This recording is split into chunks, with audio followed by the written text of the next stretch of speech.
Psaume 118, strophe 17.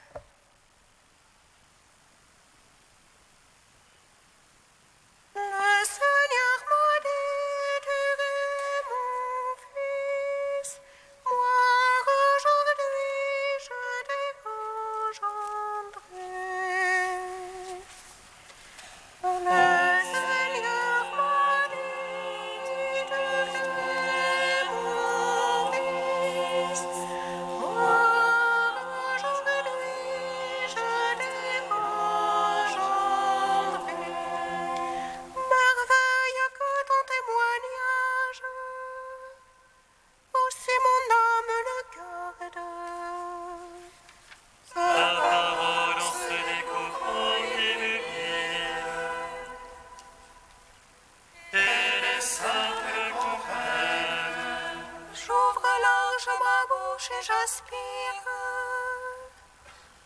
avide de tes ordres. Regarde-moi qui t'es pour moi. C'est justice pour ceux qui t'aiment. Fixe mes pas selon ta promesse. Que ne triomphe le mal. Rachète-moi de la torture des morts. J'observerai tes préceptes.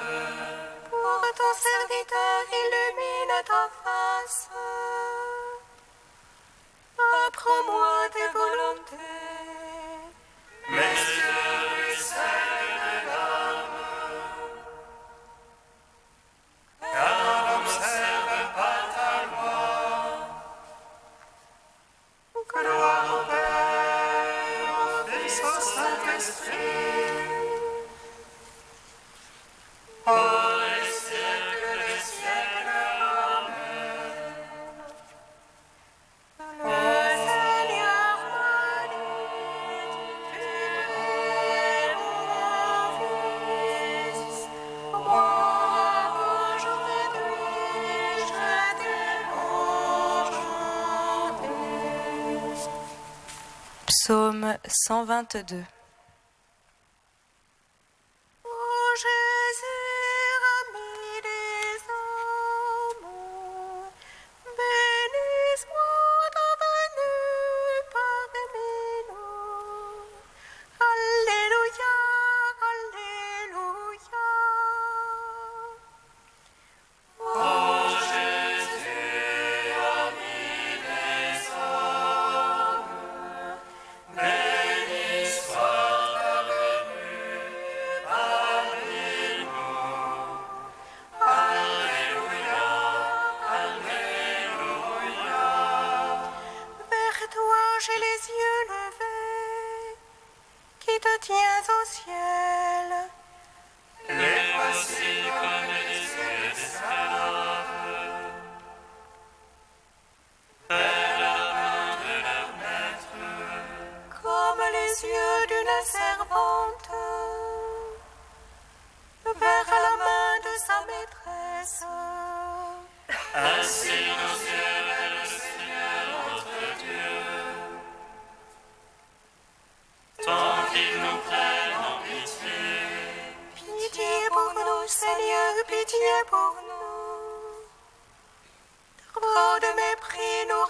aussi.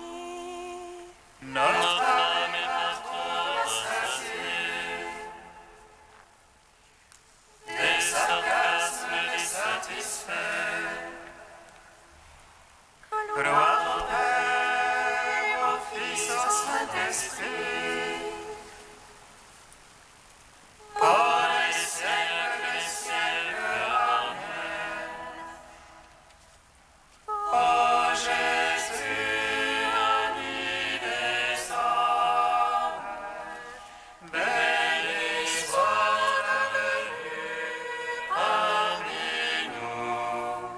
Alléluia, Alléluia. Psaume 123. Oh, le Seigneur qui était pour nous, à Israël de le dire. Sans le Seigneur qui était pour nous, quand on nous crie à la gorge, Alors il nous avalait tout vif, dans le feu de leur colère. alors les eaux nous submergeaient. Le torrent passait sur nous, Alors il passait sur notre âme, en eaux écumantes. béni soit Dieu qui n'a point fait de nous la proie de leur temps. Notre âme comme un oiseau s'est échappée du filet de l'oiseleur. Voici le filet s'est rompu, et nous avons échappé. Notre secours est dans le nom du Seigneur, qui a fait terre et ciel. Gloire au Père, au Fils, au Saint-Esprit. Pour les siècles des siècles. Amen. Ô Jésus, ami des hommes, béni soit ta venue parmi nous. Alléluia, Alléluia. Premier chant du serviteur, page 285. Voici mon serviteur que je soutiens, mon élu qui a toute ma faveur. J'ai mis sur lui mon esprit pour qu'il apporte le droit aux nations. Il me guida et n'élève pas le ton, ne fait pas entendre sa voix dans les rues. Ne rompt pas le haut sommoyé, n'éteins pas la flamme vacillante. À coup sûr, il fait connaître le jugement, les îles attendent ses instructions. Il ne vacille pas, n'est pas broyé, tant que le droit n'est établi sur terre. Ainsi parle le Seigneur, qui a créé et déployé les cieux. Lui qui a fait la terre et produit sa végétation. Je t'ai appelé dans la justice, je t'ai pris par la main. Je t'ai modelé puis destiné à être l'alliance de la multitude. Je t'ai fait lumière des nations, pour ouvrir les yeux aveuglés. Tu es des cachots les prisonniers, de prison les habitants des ténèbres. C'est moi qui suis le Seigneur et tel est mon nom.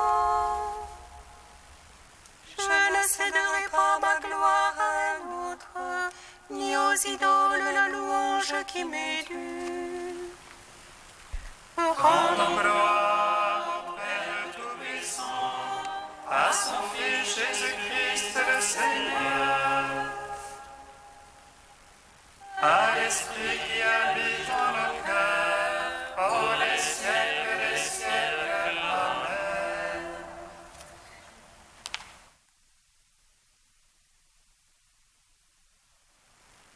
De Monseigneur Patrick Chauvet, le baptême du Christ.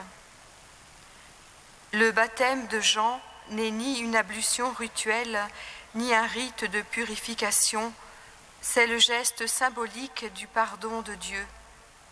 Or, présenter Jésus demandant le baptême alors qu'il n'est pas pécheur, laisse supposer que l'enjeu et la signification sont importants. En venant à Jean-Baptiste, Jésus achève l'Ancien Testament dont il est la révélation. Jésus vient chercher les pécheurs là où ils sont et il reconnaît la présence de l'Esprit. En effet, le baptême de Jean est le geste de celui qui a pour mission de désigner et de signifier l'ultime geste de Dieu à son peuple. Il y a donc beaucoup plus qu'une prédication de conversion, mais l'annonce que Dieu va mettre fin au péché. La terre entière est mûre pour le feu de Dieu et pour l'irruption de son esprit. Cette irruption ne consiste pas en une action grandiose, mais en l'envoi d'une personne. Jean n'annonce pas un événement dans l'histoire, mais celui qui met fin à l'histoire du péché. Ce n'est pas pour rien que Jésus voit en lui le plus grand des prophètes.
Que le Seigneur nous bénisse et nous garde, que le Seigneur nous découvre sa face et nous donne sa paix.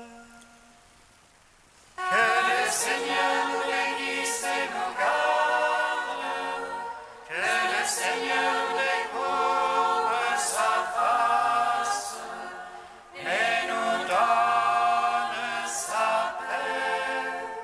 Va en paix, et que le Dieu d'Israël t'accorde ce que tu lui as demandé. Que le Seigneur nous bénisse et nous garde, que le Seigneur nous découvre sa face et nous donne sa paix.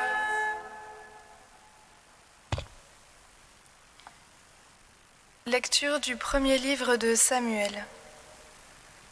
Un jour, Anne se leva, après le repas qui faisait partie du sacrifice.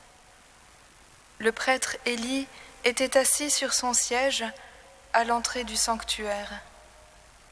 Anne, pleine d'amertume et tout en larmes, se mit à prier le Seigneur.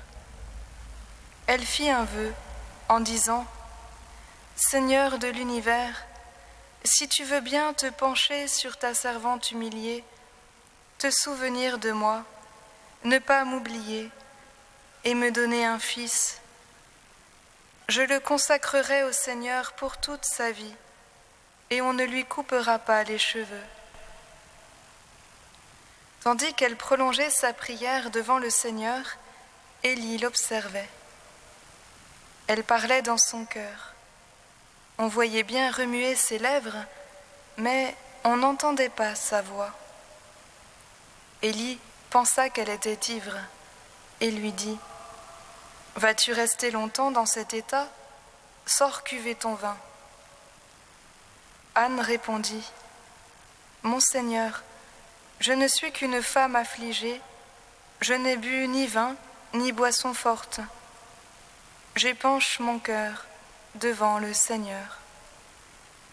Ne prends pas ta servante pour une vaurienne, c'est l'excès de mon chagrin et de mon dépit qui m'a fait prier aussi longtemps. » Élie lui répondit « Va en paix, et que le Dieu d'Israël t'accorde ce que tu lui as demandé. » Anne dit alors « Ta servante a trouvé grâce devant toi. » Elle s'en alla, elle se mit à manger, et son visage n'était plus le même.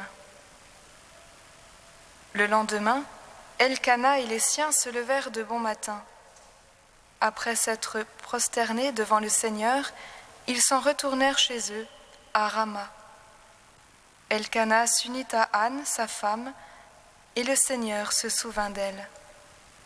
Le temps venu, Anne conçut et mit au monde un fils.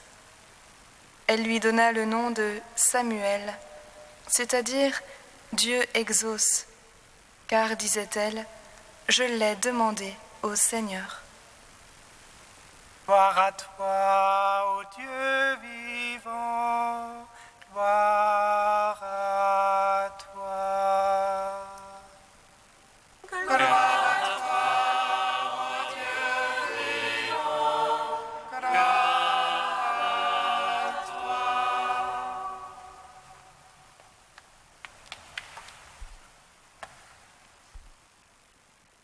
Chers frères et sœurs, nous lisons aujourd'hui la suite du livre de Samuel, commencé hier. Anne, la femme d'Elkana, souffre de ne pas pouvoir avoir d'enfant, surtout que Pénina l'humilie à ce sujet. Drame familial, drame féminin, drame malheureusement de temps ordinaire. Mais grâce à Dieu, pour un dénouement plus qu'extraordinaire. Car Anne va s'appuyer sur la tendresse de son mari.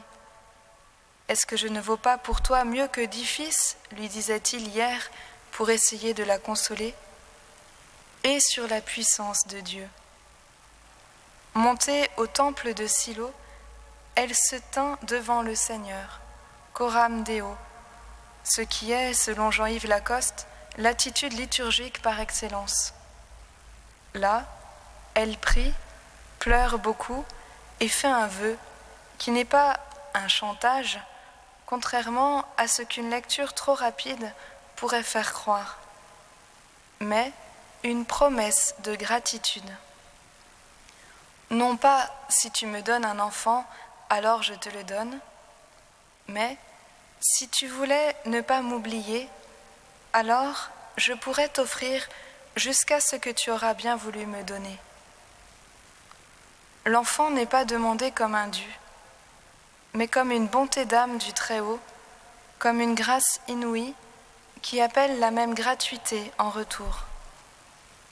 De ce point de vue, la prière d'Anne est un modèle pour nous, modèle de demande, toute de respect du vouloir divin, modèle de réponse, promise comme gratitude à cause de la gratuité reconnue.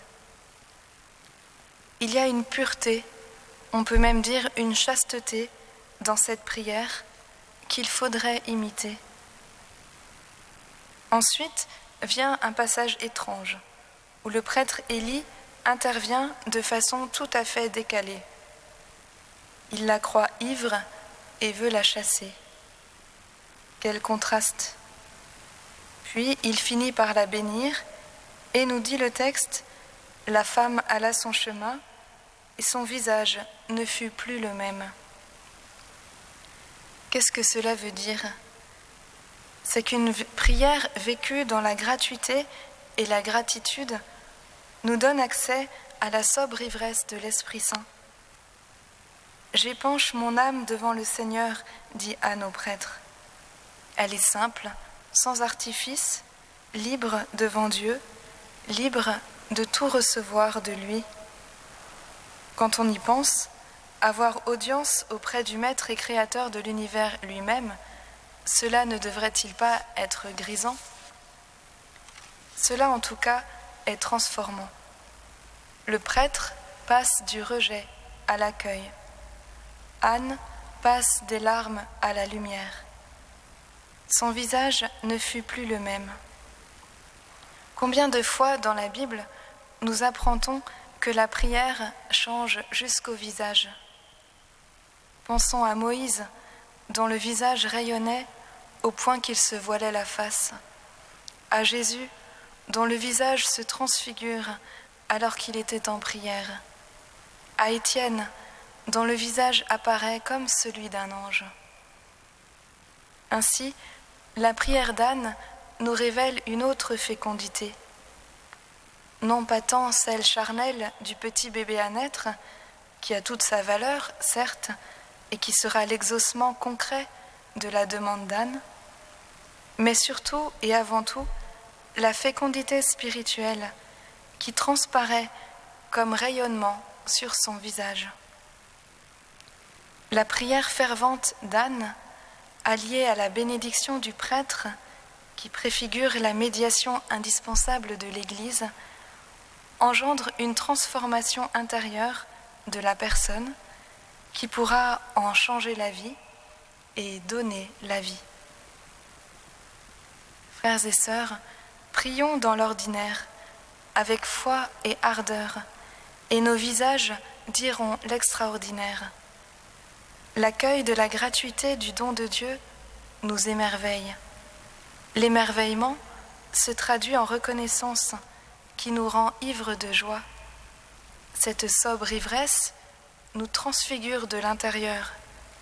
Cette transfiguration rayonne à l'extérieur par la paix, le sourire, la douceur, la joie. Ce rayonnement évangélise de lui-même.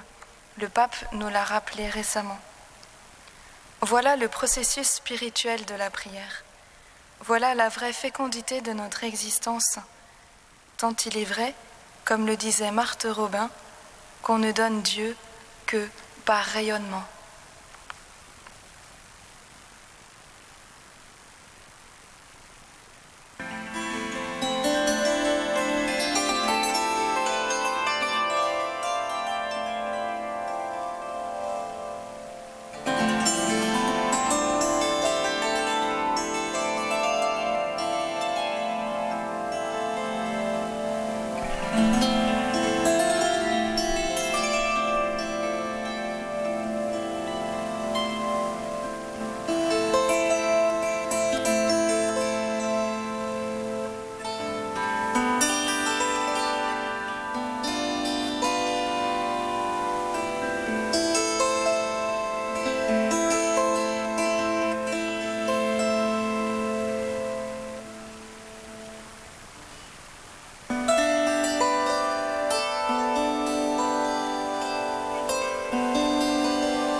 De ceux et celles qui te prient avec l'âme et amertume, que leur affliction se change en allégresse et qu'ils découvrent la puissance de ta croix. Seigneur, souviens-toi. Des couples qui attendent ou qui espèrent un enfant, que leur attente creuse en eux le désir de servir la vie sous toutes ses formes. Seigneur, souviens-toi. De ceux dont toute une vie de prière persévérante a illuminé le visage, que leur témoignage avive en tous le désir de te connaître et de t'aimer.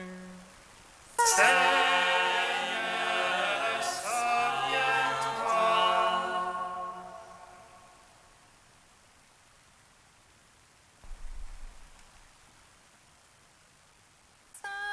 Saint fort, Saint immortel, prends pitié de nous. Dieu saint, saint fort, saint immortel, prends pitié de nous. Dieu saint, saint fort, saint immortel, prends pitié de nous. Gloire au Père et au Fils et au Saint-Esprit, maintenant et toujours et dans les siècles des siècles. Amen. Saint immortel, prends pitié de nous. Dieu saint, saint fort, saint immortel, prends pitié de nous.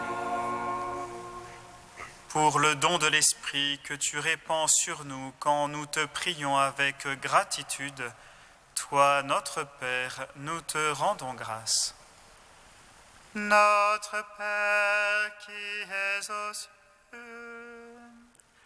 Que ton nom soit sanctifié, que ton règne vienne, que ta volonté soit faite sur la terre comme au ciel. Donne-nous aujourd'hui notre pain de ce jour. Pardonne-nous nos offenses, comme nous pardonnons aussi à ceux qui nous ont offensés.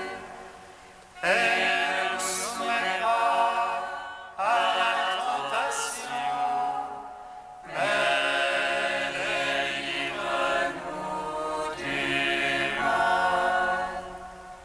Car c'est à toi qu'appartiennent le règne, la puissance et la gloire, pour les siècles des siècles.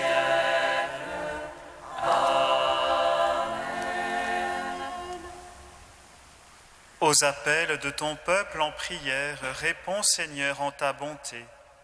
Donne à chacun la claire vision de ce qu'il doit faire et la force de l'accomplir. Par Jésus-Christ, ton Fils, notre Seigneur et notre Dieu, qui règne avec toi et le Saint-Esprit, maintenant et pour les siècles des siècles. Amen. Bénissons le Seigneur.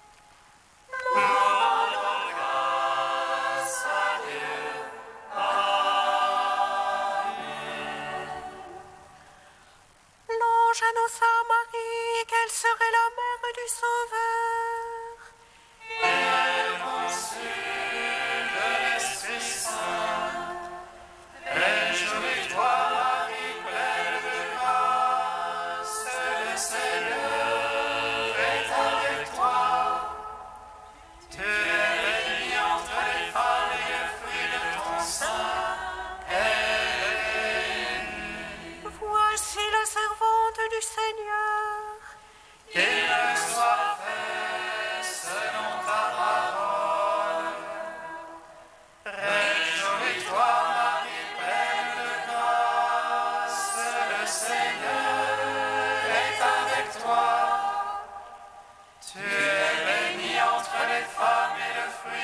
sa